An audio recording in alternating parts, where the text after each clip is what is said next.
Adelante, hermano Óscar, con el estudio en Números 33. Amén. Bendiciones, hermanos. Que Dios les continúe bendiciendo nuevamente. ¿Me escucha? Amén. Sí se escucha. Gloria a Dios. Amén, Qué bueno, amén. este aparato por fin reacciona a la primera. Gracias a Dios. La escuchamos muy bien, Gracias. hermanito. ¿Qué tal, Gracias. hermanito Oscar? Bien, bien, hermano. Gracias a Gloria al Dios. Señor. Bien, todo tranquilo. Gracias a Dios. Les voy a agradecer, hermanos, por favor, sin molestarse, vayamos desactivando los audios para poder escuchar bien el tema del día de hoy. Es un tema bastante interesante y creo que es necesario hacer un recuento de todo lo que se ha aprendido. Ya estamos ya finalizando el libro de números. Sin embargo, hay que ir repasando y retomando temas que se han visto anteriormente. No sin antes hacer una oración. Si quisiera que todo esto lo pongamos en manos del Señor, porque para entenderlo a Dios hay que leer su palabra. Y para entender su palabra hay que pedirle orientación a Dios. Hay que pedirle su sabiduría y su entendimiento para poder dar una buen estudio. Vamos a orar, Señor, en el nombre de Jesús, bendice este tiempo, la gloriosa sangre de Cristo tiene poder. Señor, derrama de tu preciosa sangre sobre esta palabra, sobre este estudio. Gracias, Señor, por darme la oportunidad, Señor, de estudiarla, de prepararla, así como también, Padre amado, de compartir con mis hermanos, Señor, estos estudios, Señor, estos videos, estas enseñanzas que tú día a día nos das, Señor. Gracias, Señor, por todo el recorrido que hacemos, Señor, desde que nacimos en ti, Señor, hasta el día de hoy. Gracias, amado Dios, y que en el nombre de Jesús, tu estudio, tu preparación y tu enseñanza sea de edificación para la iglesia. En el nombre de Jesucristo, amén. Bueno, mis hermanos, vamos a empezar dando el estudio del diario vivir. Sabemos que la lectura del día de hoy se trata acerca de lo que es el recorrido del pueblo de Israel desde que salió de Egipto. En el título original, según la Reina Valera, dice Jornada de Israel desde Egipto hasta el Jordán, ¿ok?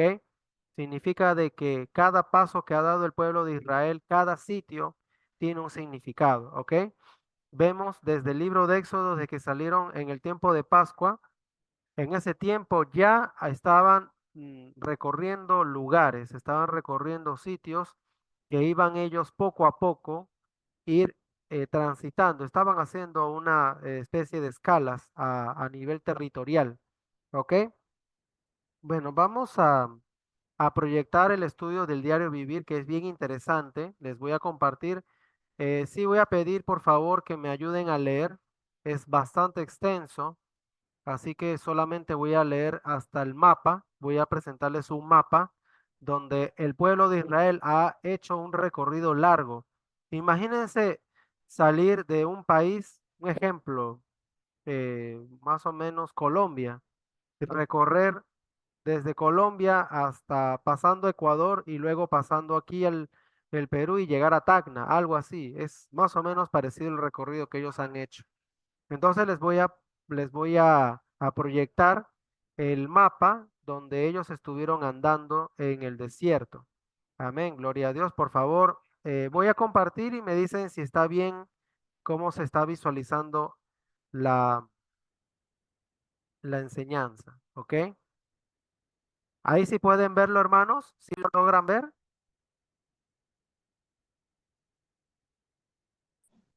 Sí, hermano, sí Muy se bien. ve. Gracias, gracias. Vamos a leer la primera parte. Dice así, examina el mapa en la introducción del libro de Números para visualizar el recorrido de los israelitas. Muy bien, vamos para allá. Vamos a hacer el, la visualización del mapa. Ok, muy bien, aquí tenemos el mapa. Vamos a aumentarle un poquito el tamaño. Muy bien, tenemos el mar Mediterráneo por el lado del norte y el mar Rojo. El mar Rojo creo que ya todos lo conocemos como el mar que cruzaron ellos al salir de Egipto cuando el faraón los estaba persiguiendo con sus carruajes.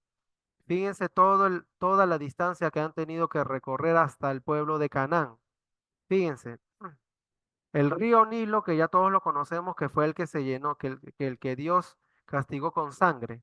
Fíjense todo el paraje que recorre Egipto, el río Nilo.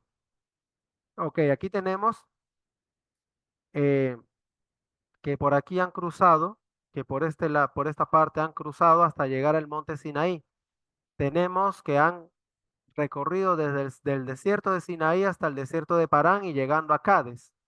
Luego a Arad, luego tuvieron que dar su vuelta, porque recuerden que hubo una pequeña, aquí hay una montaña, por lo que se ve una montaña, y luego tuvieron que dar una vuelta por Moab, y luego llegar y dar la vuelta y entrar por los campos de Moab a Canaán. Fíjense que tuvieron que pasar por distintos sitios, y vamos a mencionarlos uno por uno, ¿ok? Empezando por el primero, que es el monte Sinaí. Vamos a ir leyendo, ¿ok? Perdón. El libro de Números comienza en el desierto de Sinaí con Dios instruyendo a Moisés a que lleve a cabo un censo de los hombres aptos para participar en la guerra. El pueblo de Israel, además de prepararse para batallar contra los pueblos cananeos, también se preparaba para la guerra espiritual a la que se enfrentaría. La tierra prometida estaba repleta de gente malvada que tentaría a los israelitas para que cayeran en pecado. Por lo tanto, Dios le enseñaría a Moisés a cómo vivir una vida recta. Y tenemos eso en el libro de Números, capítulo 1, del versículo 1 al 12 y luego el capítulo 12 el versículo 15. ¿Ok? Significa que esos son 12 capítulos donde Jehová habla con Moisés. El desierto de Parán. Después de pasar un año completo al pie del monte Sinaí, ojo, escuchen bien lo que dice, un año prácticamente estacionados en el desierto del Sinaí. Los israelitas levantaron el campamento y comenzaron su avance hacia la tierra prometida, deteniéndose en el desierto de Parán. Desde allí un jefe de cada una de las 12 tribus fue enviado a explorar la nueva tierra. Después de 40 días regresaron todos, pero de ellos solamente Josué y Caleb tuvieron el valor de exhortar al pueblo a obedecer el mandato de Dios y tomar posesión de la tierra. Debido a su falta de fe en Dios, él castigó a los israelitas por vagar por el desierto durante 40 años, y eso está en Números 12 del 16 al 19 y luego en el capítulo 22. Vamos para Cádiz. Al acercarse el fin de los años de deambular por el desierto, los israelitas nuevamente pusieron su mirada en tierra prometida, o sea, continuaban. Continuaba, pero haciendo un recorrido no directo, o sea, no hicieron una línea recta, sino que tuvieron que pasar, dar como una especie de curvas, o sea, de desvíos, ¿ok? No transitaron de forma lineal, sino tuvieron que ir transitando haciendo desvíos. Al acercarse el fin de los años de deambular por el desierto, ajá, eso ya lo leí, perdón. Cades, también llamado Cades Barnea, era el oasis donde había pasado la mayor parte de sus años de deambulación. Allí fue donde murió María. Ojo, ¿de qué murió María? Y donde Moisés desobedeció a Dios al golpear la roca en vez de hablarle, para que saliera agua de ella. Por esa razón, Dios no le permitió entrar a Moisés en la tierra prometida. Eso está en el capítulo 20, que ya todos los hemos leído. Arad. Cuando el rey de Arad se dio cuenta de que Israel se había puesto en marcha, atacó, pero fue derrotado plenamente. Luego Moisés guió al pueblo hacia el sur. Ok, vamos a ver Arad. Muy bien. Luego hacia el sur. Miren esta bajada. Vean esta bajada de acá. Fíjense esta bajada. Y luego al oriente alrededor del mar muerto, o sea, tuvieron que rodear el mar muerto, el mar salado que está en el capítulo 21 del 1 al 3. Edom, Edom está aquí abajo. Los israelitas querían atravesar el territorio de Edom, pero el rey de allí les negó el paso. Está en el capítulo 20, versículos del 14 al 22. Así que tuvieron que viajar alrededor de Edom y esto les causó gran desilusión.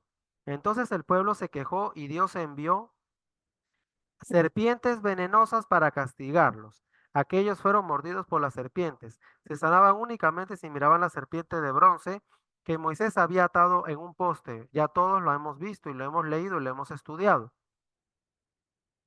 Perdón, que se me fue la página, creo que está aquí. Amón. Sí, Amón. Luego Seón, a ver, ajá, sí, sí, correcto, el 6.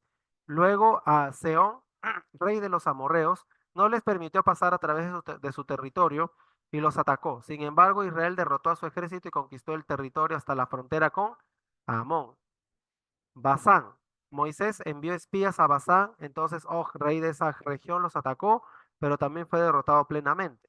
Campos de Moab. El pueblo acampó en los campos de Moab al oriente del río Jordán, frente a Jericó. Estaba a punto de entrar en la tierra prometida. Muy bien, continuamos para ir terminando porque ya queda solo 4 minutos.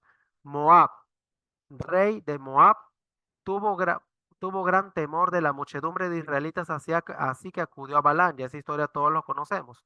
Fue un hechicero famoso para que maldijera a Israel desde las montañas que estaban alrededor del campamento israelita. Sin embargo, Dios hizo que Balán los bendijera en lugar de maldecirlos. Ya todos sabemos que eso está en el capítulo 22, del versículo 2 al versículo 24. Y por último tenemos Galaad. La tierra de Rubén y Gad decidieron tomar posesión de la región fértil de Galaad. Eso es más adelante cuando terminan de ocupar la tierra prometida. Mm, Al oriente del río Jordán, porque era buena para sus rebaños y manadas. Antes que establecerse allí, prometieron ayudar a las otras tribus a conquistar la tierra que estaba al occidente del río Jordán. Muy bien. Los nombres modernos de las fronteras actuales ya están en gris. ¿Qué quiere decir? Que estos nombres que ustedes ven acá, donde dice Jordania, Siria, Israel, todos estos nombres son nombres actuales y el Líbano. ¿Ok? Continuamos. Aquí sí le voy a pedir a alguien que me ayude porque como les he dicho es bastante extenso. ¿Ok? Y para leer el capítulo es más extenso todavía, son 56 versículos. ¿Ok? Me van a ir ayudando, por favor. Hermana Agustina, ¿puede leer? ¿Puede leer ahí, por favor? Sí, hermano. Ya, muy bien. Me- Por favor, me- lea, di- sí, disculpe, lea desde donde dice preparación, que está a su mano izquierda, hasta donde dice Éxodo 10:22, por favor. Solamente eso, nada más. ya, perfecto, amén. Preparación para entrar en la tierra prometida. Los israelitas acamparon en los campos de Moab, frente a Jericó. Allí estaban listos para entrar en la tierra prometida. Ok, Dios correcto. hizo juicios contra los dioses de Egipto al enviarle las plagas. Para una mayor explicación, lea la nota en Éxodo 10:22. Gracias. Vamos a leer, por favor, Éxodo 10:22. Alguien que me ayude, por favor. Vamos a ir a Éxodo 10:22. Eso creo que ya lo hemos leído, estudiado, meditado. Bastante hemos visto bastante hemos leído Amén. esa. Adelante, pastor, por favor. Dice, y extendió Moisés su mano hacia el cielo, y hubo densas tinieblas sobre toda la tierra de Egipto por 3 días. Muy bien, gracias. Muy bien, gracias, pastor. Entonces tenemos que Dios había hecho un juicio sobre los dioses de Egipto y creo que ya todos sabemos de que cada plaga se identifica con cada dios en que ellos creían. Muy bien. Continuamos. Dios le dijo a Moisés que antes de que los israelitas se instalaran en la tierra prometida, debían expulsar de ella a sus malvados habitantes y destruir sus ídolos. En Colosenses 3, en el Nuevo Testamento, Pablo nos exhorta a hacer algo similar. Como cristianos debemos despojarnos de nuestro viejo estilo de vida y vivir en obediencia a Dios y con fe en Jesucristo. Al igual que los israelitas cuando avanzaron hacia la tierra prometida, podemos destruir la maldad que hay en nuestra vida o instalarlos cómodamente y vivir con ella. Para avanzar y poseer la nueva vida que Dios nos ofrece, debemos expulsar nuestros malos pensamientos y hábitos pecaminosos. Ok, creo que me he saltado la primera parte de acá que dice, Moisés en el versículo 2, haciendo referencia al versículo 2, dice, Moisés obedeció a Dios y escribió un registro del recorrido de los israelitas, proveyendo así un relato del avance geográfico y espiritual del pueblo. ¿Cómo marcha su crecimiento espiritual? Mantener un registro de sus pensamientos acerca de Dios y de las lecciones de la vida puede ser una ayuda valiosa para su crecimiento espiritual. le permitirá examinar su progreso y evitar errores. Muy bien, continuamos. A ver, alguien que me ayude. Pastor, ¿puede leer desde donde dice 33, 50, 56? Por Hermano, favor. si no, si quiere yo lo leo, no hay Ya, problema. Amén. ya, muy bien. Sí, cuando llegue al final, me avisa para llegar acá, ¿ya? Sí, para poder pasar la página. Ya, a Adelante. ver. ¿Por qué debían los israelitas destruir a los pueblos que vivían en Canaán? Dios tenía varias razones para dar este mandamiento. Uno, Dios estaba erradicando la maldad de personas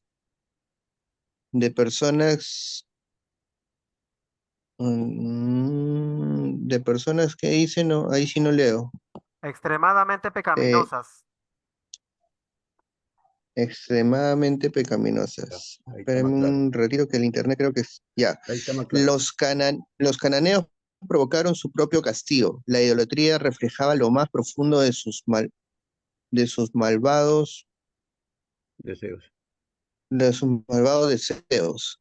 Al final los llevó a la adoración de Satanás y a su rechazo total de Dios. Dos, Dios estaba utilizando a Moisés y a Israel para juzgar a Canaán por sus pecados, cumpliendo así la profecía en Génesis 9:25. Tres, Dios quería borrar toda huella de las creencias y prácticas paganas que existían en la tierra. No quería que su pueblo se mezclara ni transgiera con la idolatría. Los israelitas no entendieron completamente las razones de,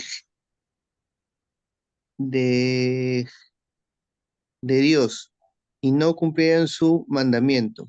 Con el, con el pasar, con el Paso. pasar, dice, Paso del tiempo. Con el paso. Sí, con el paso del con el tiempo, paso. correcto. Ujú, con el paso del tiempo. Sí, correcto. Con el paso del tiempo, esta desobediencia los llevó a transigir y a corromperse. Debemos obedecer la palabra de Dios de todas las áreas de la vida, incluso cuando no comprendamos por completo sus propósitos, pues sabemos que Él es justo. ¿Continúo, hermano? Gracias, sí. Si desea continuar, pero es largo, hermano. Eh, o si quiere, yo lo continúo. Más bien, muchas gracias, hermanito. Muchas gracias. Quería, buscar Génesis 9:25. Por favor, alguien que me ayude. Génesis 9:25, por favor.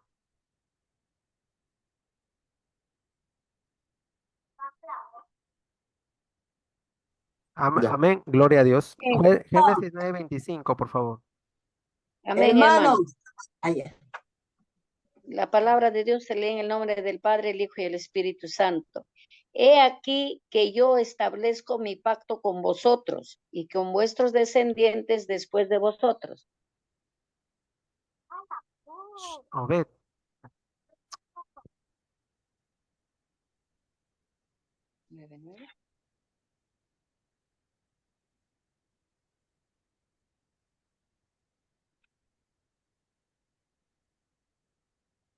Adelante, hermano Oscar. Sí, disculpen. Ya, ¿buscó Génesis 9:25, hermana? Yo, Amén, hermano, lo leo.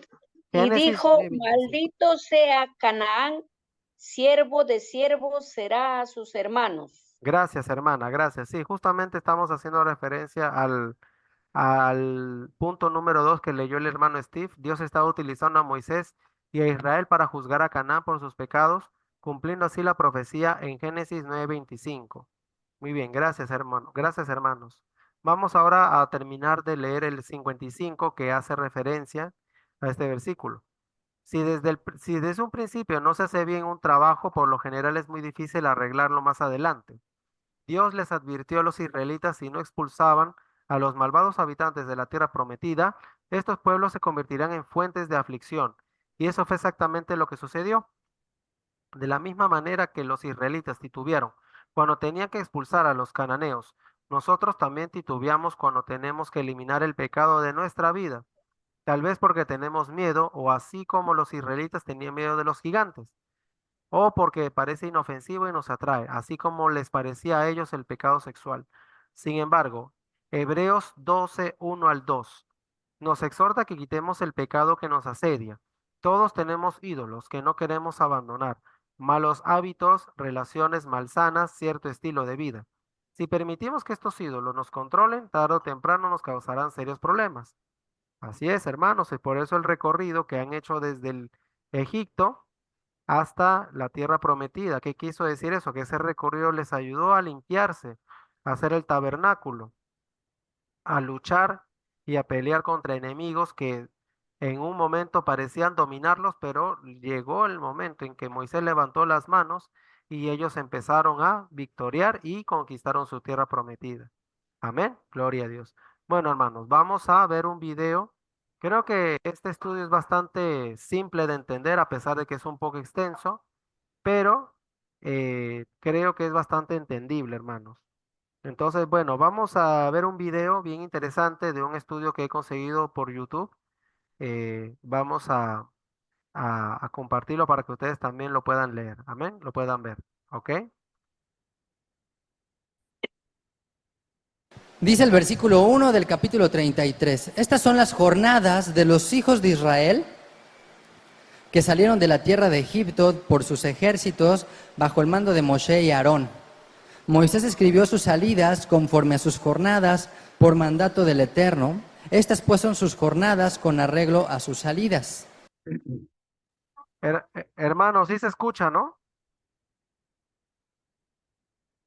Sí, hermanito. Sí se escucha. Sí, Ah, sí. qué bueno, qué bueno. Ok, gracias, gracias. Y me llama mucho la atención porque esto es un mandato de Dios. Dios le ordena a Moisés que escriba toda la ruta que tuvieron que pasar hasta llegar ahí. Todos los pasos que tuvieron que seguir. O sea, no fue iniciativa de Moisés. Quizás cualquiera de nosotros, si hubiéramos estado en lugar de Moisés, no hubiéramos escrito esto, así como de, bueno, hicimos escala aquí, luego acá, y luego acá, y luego acá, y luego acá, luego acá. Pues realmente a lo mejor no era tan importante desde nuestro punto de vista, pero vamos a ver por qué sí es importante esto. Dice el verso 3, de Ramesés salieron en el mes primero. A los 15 días del mes primero, el segundo día de la Pascua, salieron los hijos días de Israel con mano poderosa a vista de todos los egipcios. Mientras enterraban los egipcios a los que el Eterno había herido de muerte, de entre ellos a todo primogénito. También había hecho el Eterno juicios contra sus dioses. Y bueno, ¿qué fiesta dice aquí? ¿Cuál es el segundo día de Pesaj? ¿Qué fiesta es? Hag HaMatzot, panes sin levadura, efectivamente, ese es el segundo día de Pesaj. ¿Por qué se le llama el segundo día de Pesaj? Ya les he comentado que se intercambian los nombres de esta fiesta. Entonces, en muchos casos, la fiesta de panes sin levadura aparece como Pesaj y a veces Pesaj aparece como panes sin levadura. Entonces, realmente no hay ningún conflicto y esto nos hace entender qué día realmente salió el pueblo de Israel de Egipto. Fue en la noche o del día 15 del mes de Abib, que es el segundo día de Pesaj o el primer día de panes sin levadura. Y fíjense, dice, mientras enterraban los egipcios a los primogénitos, ellos están llevando a cabo este proceso de salir porque el Eterno había juzgado a sus dioses. O sea, cada plaga que se dio ahí, cada plaga era un juicio contra los dioses de Egipto. Y el último dios, ¿cuál sería? ¿Cuál creen que era el último dios de los egipcios? Había dos dioses egipcios que eran los más importantes. Uno eran estos corderos y becerros que se adoraban, que de acuerdo a la arqueología dicen que en el río Nilo había como un islote con un templo de un becerro. Y se llegaba ahí, pues obviamente en una lanchita o en algo así, y se adoraba y era un culto muy importante. Y ese era un dios muy importante de esa época. Y el segundo dios era quizás más importante todavía. ¿Y saben cuál era? El del sacerdocio pagano que tenían en Egipcio. ¿Y quiénes eran los sacerdotes de Egipto? ¿Quiénes creen? Los primogénitos eran los sacerdotes. Así que Dios les dio un golpe certero, digamos que arrancó casi de raíz la idolatría de Egipto. ¿Cómo? Destruyendo los sacerdotes que llevaban al pueblo a la idolatría. Lo mismo que hizo, ¿se acuerdan de Elías? Elías retó a 500 sacerdotes de Baal. Pues ya habían destruido muchas veces las estatuas de Baal. Ya habían destruido los lugares altos y volvían a salir, casi como si fueran oxos aquí, que salían por todas partes. Cierran uno y abren tres, cierran uno y abren tres. No podían destruirlos. Entonces, ¿qué se le ocurrió a Elías yendo contra la Torá de ofrecer altares fuera del templo, que fue el mandamiento que estudiamos hoy en la mañanita? Esto estaba prohibido en la Torá. Está prohibido en la Torá sacrificar fuera del tabernáculo, fuera del templo. Y Elías lo hizo por una razón de mayor peso. ¿Y cuál era? Desarraigar la idolatría, no nada más con la cuestión material, sino con donde está arraigada la idolatría, que es el corazón del hombre. Entonces, lo mismo quería hacer Dios con Egipto. Al matar a todos los primogénitos, estaba riendo con todos los sacerdotes de ahí. Egipto jamás se volvió a ser el imperio que algún día fue, después de que los hijos de Israel salieron de ahí. Y fue justamente por esa parte, porque fue después muy complicado levantarlos porque todos los sacerdotes estaban muertos. Bueno, dice el verso 5, salieron pues los hijos de Israel de Ramesés y acamparon en Sucot, que bueno, pues esto también es simbólico. Salieron de Sucot y acamparon en Etam, que está al confín del desierto. Salieron de Etam y volvieron sobre Pir Hahirot, que está delante de Baal Zephón, y acamparon delante de Migdol. Salieron de Pir Hahirot y pasaron por en medio del mar al desierto, y anduvieron 3 días de camino por el desierto de Etam y acamparon en Mara. Salieron de Mara y vinieron a Elim, donde había 12 fuentes de aguas y 70 palmeras, y acamparon allí. ¿Se acuerdan? Esta también fue una escala que hicieron, donde el agua era amarga. Moshe tira un árbol y el agua se endulza, y entonces todos pueden beber. Dice que ahí les enseñó Torah y mandamientos. Esas 12 fuentes que representan las 12 tribus de Israel, y las 70 palmeras, que en primera instancia representan los 70 hombres que conforman el Sanedrín, y el número 70 representa las naciones. Entonces, la Torah es un alimento para todas las naciones, igual que el Mesías, que es el que endulza las aguas. Verso 10, salieron de Elim y acamparon junto al Mar Rojo. Salieron del Mar Rojo y acamparon en el desierto de Sin. Salieron del desierto de Sin y acamparon en Dovka. Salieron de Dovka y acamparon en Aluz. Salieron de Aluz y acamparon en Refidim, donde el pueblo no tuvo aguas para beber, que fue donde se empezaron a quejar, y después viene la guerra contra Amalek.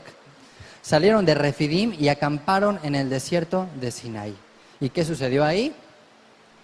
La entrega de la Torah, Matán Torah. Salieron del desierto de Sinaí y acamparon en Kibrot Hatabá. Salieron de Kibrot Hatabá y acamparon en Haserot. Salieron de Haserot y acamparon en Ritma. Salieron de Ritma y acamparon en Rimón Pérez. Salieron de Rimón Pérez y acamparon en Libna. Salieron de Libna y acamparon en Risa. Salieron de Risa y acamparon en Selata. Salieron de Selata y acamparon en el monte de Sefer. Salieron del monte de Sefer y acamparon en Arada. Salieron de Arada y acamparon en Maselot. Salieron de Maselot y acamparon en Tahat. Salieron de Tahat y acamparon en Tara.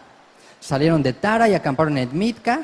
Salieron de Mitka y acamparon en Hasmona. Salieron de Hasmona y acamparon en Moserot. Salieron de Moserot y acamparon en Bene Jacán. Salieron de Bene Jacán y acamparon en el monte de Gidgad. Salieron del monte de Gidgad y acamparon en Jotbatá. Salieron de Jotbatá y acamparon en Abrona.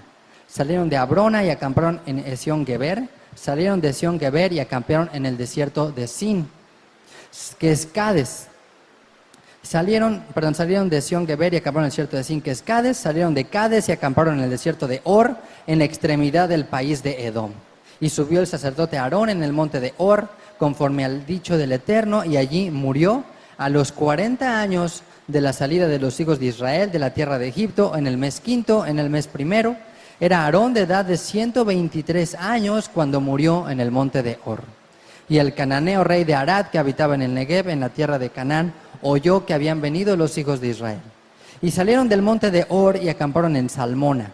Salieron de Salmona y acamparon en Punón. Salieron de Punón y acamparon en Obot. Salieron de Obot y acamparon en Ije-Abarim, en la frontera de Moab.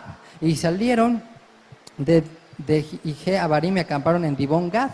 Salieron de Dibón-Gad y acamparon en Almón-Diblataim. Salieron de Almón-Diblataim y acamparon en los montes de Abarim, delante de Nebo.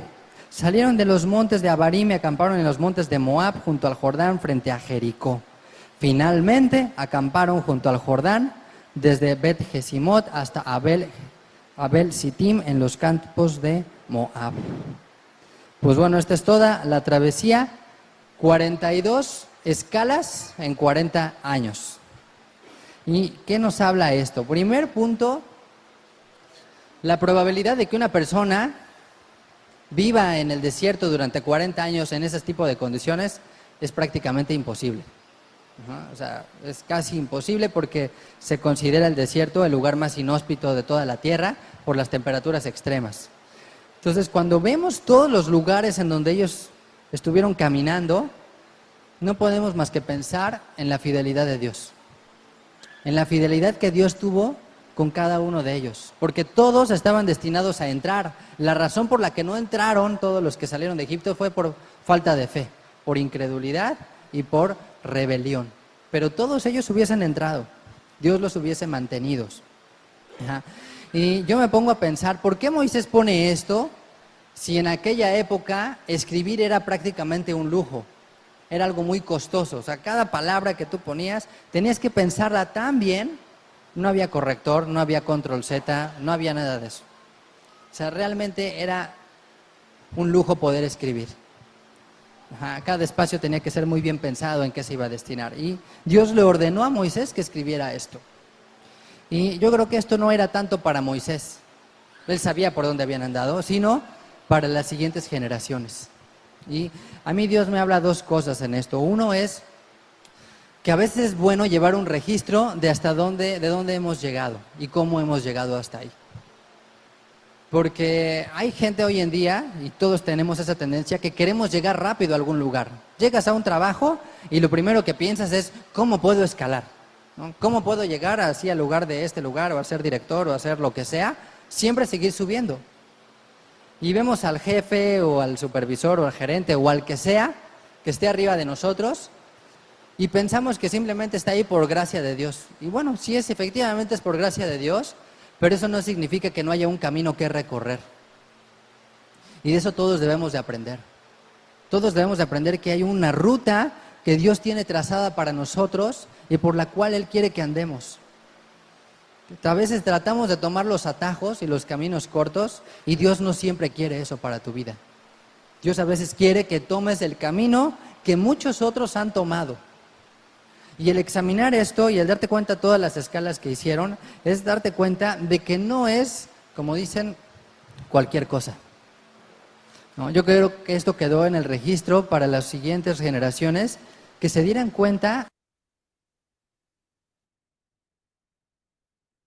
Bueno, hermanos, el video se extiende un poco más, es aproximadamente de 1 hora y bueno, creo que ya en honor al tiempo tenemos que ir cortando. Bueno, mis hermanos, creo que está más que claro que el recorrido que hicieron los israelitas era para ir poco a poco dejando atrás y desapegarse de lo que era el tema del pecado que tuvieron que dejar atrás en Egipto. Dios tuvo que hacer una depuración y para que pudieran entrar a la tierra prometida solamente fueron de esa generación que salió de, eh, Radames, creo que se llama la zona donde estaban saliendo de Egipto. Tuvieron que, Dios tuvo que hacer, Ramesés. gracias, pastor. Tuvieron que hacer una limpieza, una depuración de todo lo que estaba saliendo de ahí. Bueno, hermanos, espero que les haya sido de edificación este estudio. Eh, justamente ahorita hasta esta hora tengo que ir ya saliendo.